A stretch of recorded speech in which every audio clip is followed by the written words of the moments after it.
राहुल और निशा बहू, देखो एक बात कह देती हूँ, जिसके साथ जो लेन देन करना हो करना, पर रीमा दामाद जी और उसके ससुराल वालों का शगुन सबसे अच्छा, महंगा और अलग होना चाहिए।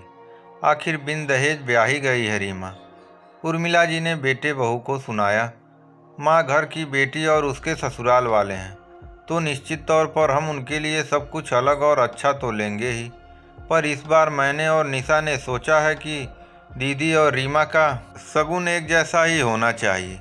माना दीदी छोटी बहन को ज़्यादा मिलता देखकर कुछ कहती नहीं, दिखाती नहीं, पर ये जितना रीमा का मायका है उतना ही तो दीदी का भी है ना, तो दोनों बहनों में भेदभाव क्यों? राहुल ने कहा।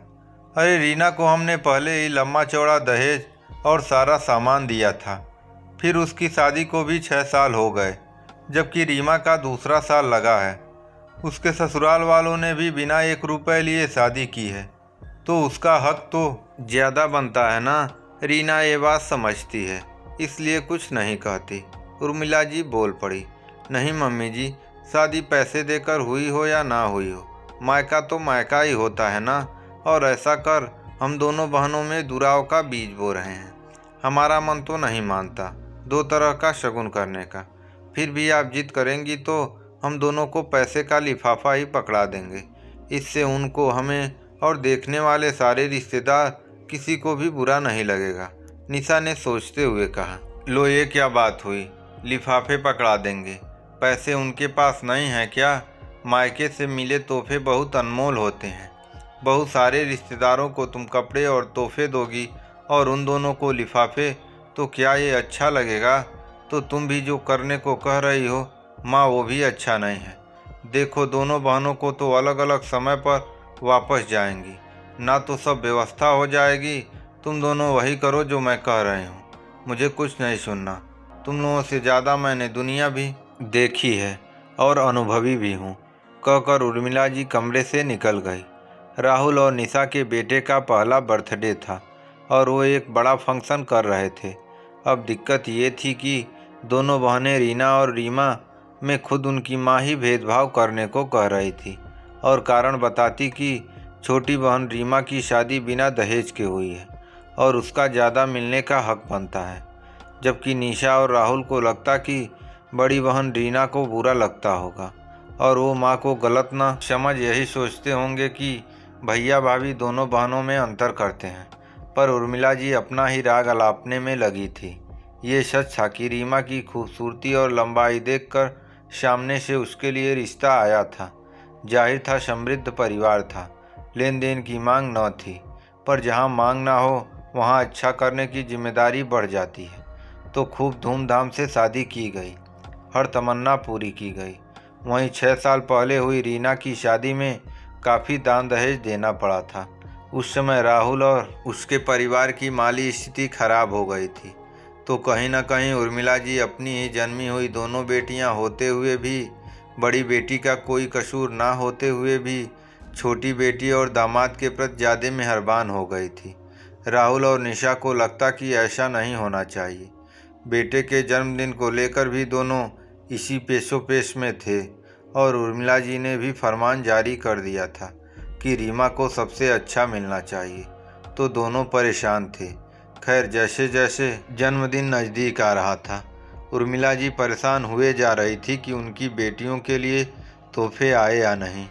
राहुल और निशा ने उनके हिसाब से ही सिल्क की एक भारी साड़ी, बड़े कान के बूंदे और जींस का महंगा सूट रीमा के लिए रखा और उससे थोड़ा कमतर हर चीज़ रीना के लिए।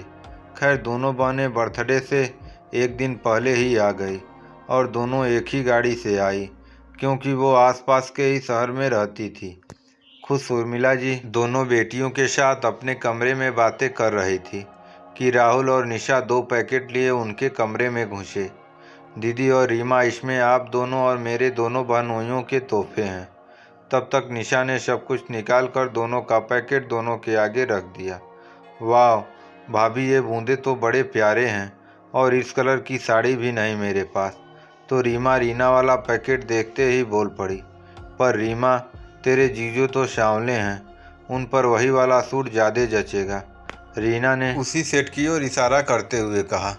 तो सूट चेंज कर लेते हैं दीदी, और क्या। आपको मेरी वाली साड़ी और बूंदें पसंद तो हैं ना? हाँ, बहुत अच्छी हैं। वैसे भी थोड़े दिन पहनने के बाद तो एक्सचेंज कर ही लेते हैं हम अपनी साड़ियाँ और ज्वेलरी।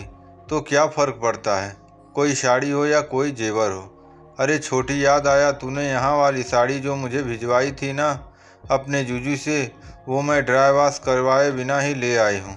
तू करवा देना। और तूने जो मेरी मिनकारी वाली झुमकी मंगाई थी ना, वो ले आई हूँ, याद करके ले लेना, वरना मेरे साथ वापस ना चला जाए। उर्मिला देवी कभी इस बेटी का मुंह देखती, कभी उस बेटी का। दोनों की इतनी अच्छी अंडरस्टैंडिंग। वाह दीदी। रीमा, तुम लोग ये सब भी करती रहती हो, मतलब अदला बदली। और क्या, सारे किचन के टिप्स, शॉपिंग के टिप्स, ससुराल के टिप्स और भी सभी टिप्स दीदी से मैं लेती रहती हूँ। उन्हीं टिप्स का तो असर है कि अपनी ससुराल की लाडली और समझदार बहू बनी हुई हूँ मैं।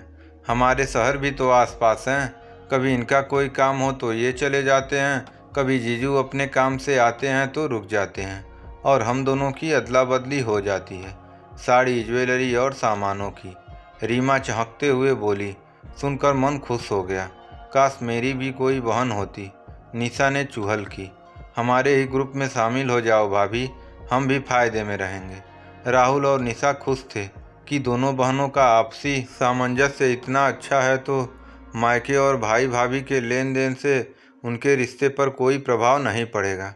वहीं उर्मिला देवी को भी कुछ कहते नहीं बन रहा था। किसी को ज़्यादा, किसी को कम करने का दोनों बेटियों के रिश्ते और आपसी समझ पर कोई फर्क नहीं पड़ रहा था। ये कहीं ना कहीं एक माँ के लिए सुखद एहसास ही तो था। उनका मकसद भी भरपाई करना ही था जो छोटी को नहीं मिल पाया था।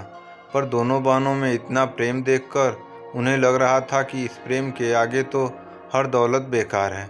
ऊपर वाला उनकी बेटियों का प्रेम यूं ही बनाए रखे। आपको ये कहानी कैसी लगी कमेंट बॉक्स में ज़रूर कमेंट करें।